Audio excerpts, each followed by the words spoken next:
Mr. District Attorney. Champion of the people, defender of truth, guardian of our fundamental rights to life, liberty, and the pursuit of happiness. And it shall be my duty as District Attorney not only to prosecute to the limit of the law all persons accused of crimes perpetrated within this county, but to defend with equal vigor the right and privileges of all its citizens.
It doesn't figure, Dave. There has to be an answer somewhere.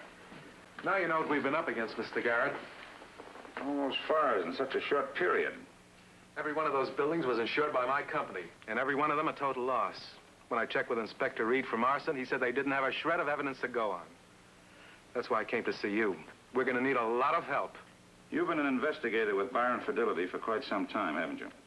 Long enough to know one thing: insurance is big business, and it's always been legitimate. We've always had the faith and confidence of our clients, and we intend to protect their interests. I can understand your position. We want whoever's responsible for those fires. And one way or another, we're going to get them. Well, I'll do all I can to help. As a matter of fact, after you called me yesterday, I got in touch with Reed myself. I've known him for years. He's one of their best men. He's keeping me posted on the situation. And from the information he gave me, I've spotted the location. Notice how the fires are scattered throughout the industrial section. A dry cleaning plant, furniture store, the medical supply house. I'd say they were definitely planned. Yes, but by whom and why?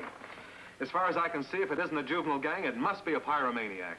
Oh, maybe one of the insured. I'll admit we paid out close to $1 million in claims.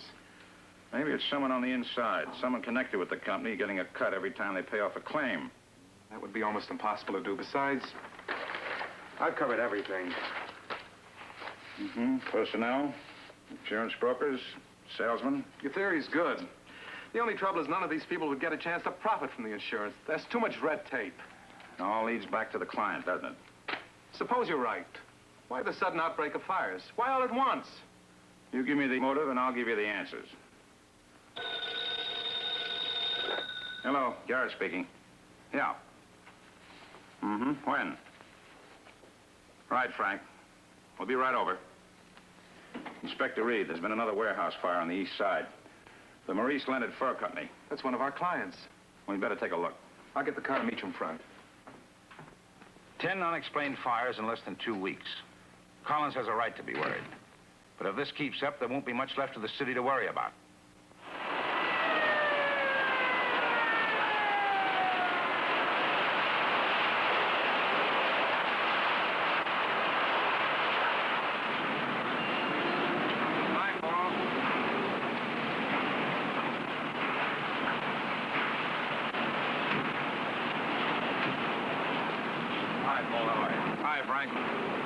I think you know Dave Collins. I certainly do. How are you, Dave? Fine.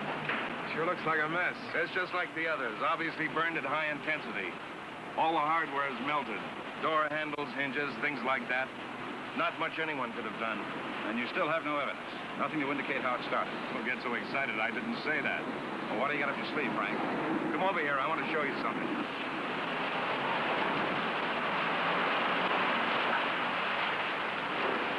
There's your evidence. Fur pelts. Looks like mink. It was. It's the first time you've been able to save anything recognizable. Is this all you've got? It may be enough. See those small white particles in there?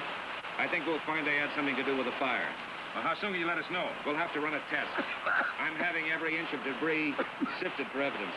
We'll take the whole thing back to the lab. Maybe we'll find something, maybe not. That's a good idea. While you're doing that, we'll check everyone connected with the fire. We might as well start with the man who sold insurance. Alfred Hartman, he's a broker. Has an office downtown. Well, I wish us both luck. And said policy will cover bodily injury, medical payments, and deductible collision. Oh, hello, Mr. Collins. Come in.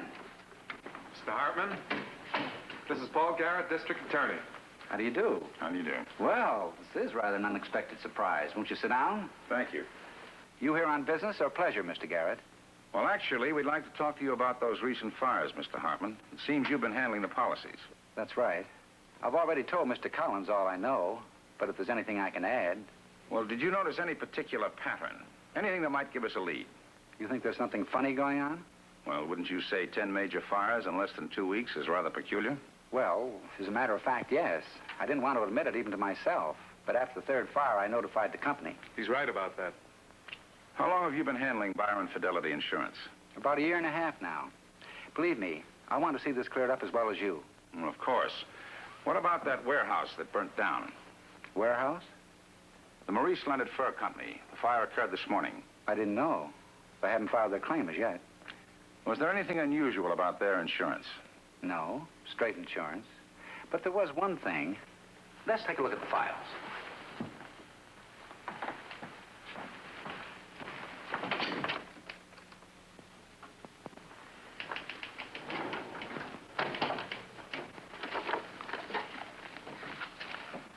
Yes. He sent in a reporting form policy about a month ago. A reporting form policy? What's that? It doubles his insurance for a period of 3 months, covering additional furs he had in the warehouse. Well, may I have his office address? My secretary will be happy to write it down for you. Well, thank you very much, Mr. Hartman. Not at all. I hope I've been of some service to you. I think you have. Thank you. Goodbye. Bye. Goodbye.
And we understand you doubled your insurance